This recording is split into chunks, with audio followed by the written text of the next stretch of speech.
aking menu for today's Friday. Ayan, munggo.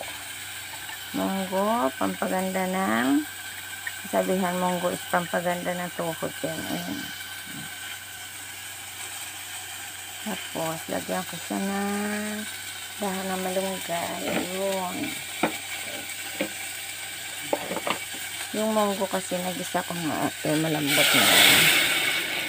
Yan, dami pa. 10 piso munggo. Dami pala siya. Pero ano na ito? Nakulaan ko na kagabi yan. Tapos ito. Nalambot na rin yan.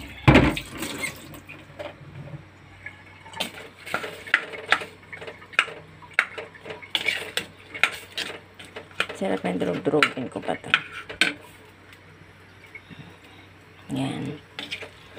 Ang munggo. Kasi sabi ng aking anak ay bakit hindi daw ako nagluluto ng munggo.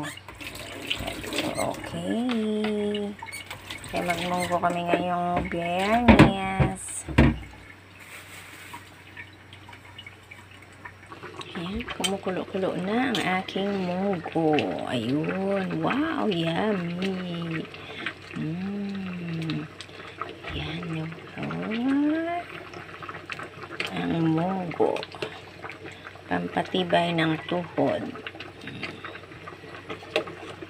Pero kasabihan lang naman, mas maganda nga ito sa mga ano natin yung munggo. Yan. Pero yung baboy niyan malambot na. Paanuhin ko lang siya. Tapos, ilalagay ko na ang aking dahon ng ampalaya. Dapat kahapon, ilalagay ko dyan ay dahon ng malunggay. Kaso lang, sa palengke kahapon, parang hindi magaganda yung ano, dahon ng malunggay. Kaya ampalaya na lang.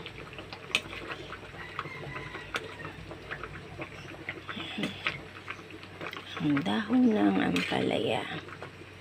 Yan. Okay na yan mga palangga. Happy blessed Friday. Ingat po tayong lahat. Thank you very much for watching. Bye-bye. God bless.